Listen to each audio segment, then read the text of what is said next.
السلام علیکم ورحمۃ اللہ وبرکاتہ۔ محترم ناظرین، جیسا کہ آپ دیکھتے ہیں کہ جیسے ہی محرم الحرام کا مہینہ داخل ہوتا ہے، لوگ دین اسلام کے نام پر یا دین اسلام کے آڑ میں اللہ اور اس کے رسول صلی اللہ علیہ وسلم کا نام لے کر دین کے اندر یا دین کے نام پر نئی نئی بدعتیں، خرافاتیں، بیجا رسم و رواج کو، ایسے اعمال کو انجام دیتے ہیں، ان پر عمل پیرا ہوتے ہیں جن کا قرآن اور حدیث سے کوئی تعلق نہیں ہوتا ہے۔ تو یہ سب اس طرح کی بدعتیں، خرافاتیں اور بیجا رسم و رواج کیوں عام ہوتی ہے؟ اس کی سب سے پہلی وجہ میرے بھائیو دوستو یہ ہے کہ ہم عربی زبان سے ناواقف ہوتے ہیں، ہم عربی زبان نہیں جانتے ہیں۔ اس لیے کوئی بھی جو فتویٰ دیتا ہے، کوئی بھی داڑھی رکھنے والا، ٹوپی پہن کر، جبہ پہن کر کوئی بھی شخص اگر ہمیں دین کی بات سمجھاتا ہے تو عربی زبان نہ جاننے کی وجہ سے ہم اس کی بات پر فوراً یقین کر لیتے ہیں اور اسے دین کا حصہ سمجھ لیتے ہیں۔ اسی طریقے سے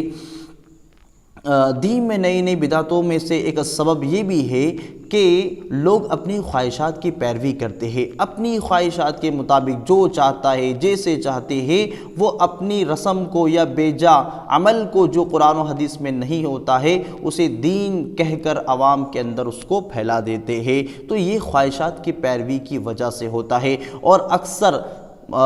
کفار جو اللہ کی ذات کے انکار کرنے والے تھے، مشرکین تھے، ان کو اللہ تعالیٰ نے جو پھٹکار لگائی ہے، جو ان پر وعید اللہ تعالیٰ نے قرآن میں بیان کی ہے، وہ اسی وجہ سے تھا کہ وہ دین میں اپنی خواہشات کی پیروی کرتے تھے، اپنے وقت کے رسولوں کی باتوں کو نہیں مانا کرتے تھے۔ اور ایک بھائیو دوستو، ان اسباب میں سے ایک سب سے خطرناک سبب جو ہے وہ یہ ہے کہ اپنے آبا و اجداد کی باتوں کو دین سمجھ لینا،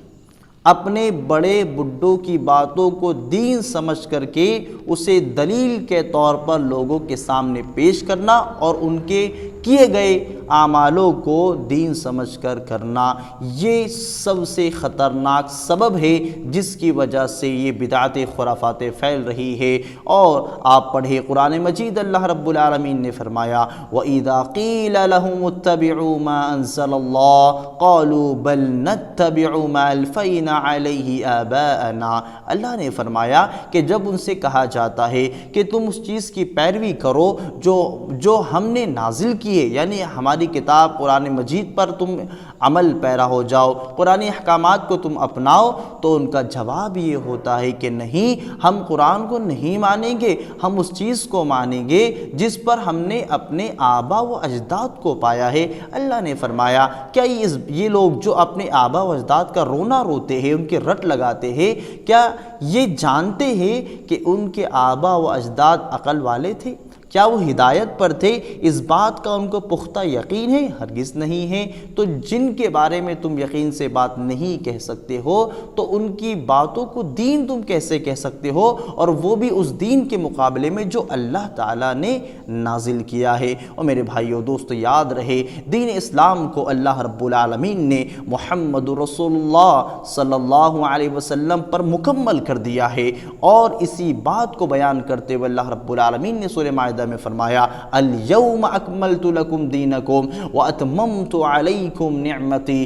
ورضیت لکم الاسلام دینا، کہ آج کے دین اسلام مکمل ہو گیا ہے، اور اللہ تعالیٰ نے دین جیسے نعمت کو ہم پر مکمل کر کے ہم پر یہ احسان انعام کر دیا ہے۔ تو معلوم یہ ہوا میرے بھائیو دوستو کہ اگر کوئی شخص کسی ایسی رسم پر، ایسی بدعت پر، ایسے عمل پر عمل کرتا ہے جو قرآن میں نہیں ہے، جو محمد رسول اللہ صلی اللہ علیہ وسلم کے فرمان میں نہیں ہے، اس کا مطلب یہ ہے کہ ایسا آدمی نعوذ باللہ اللہ تعالیٰ کی اس آیت کا انکار کرتا ہے، وہ اللہ تعالیٰ کی اس بات کا انکار کرتا ہے کہ نہیں، دین مکمل نہیں ہوا ہے۔ اسی طریقے سے وہ اس بات کی بھی اپنے عمل سے گواہی دیتا ہے کہ محمد رسول اللہ صلی اللہ علیہ وسلم نے نعوذ باللہ ثم نعوذ باللہ دین اسلام کو ہم تک پہنچانے میں خیانت سے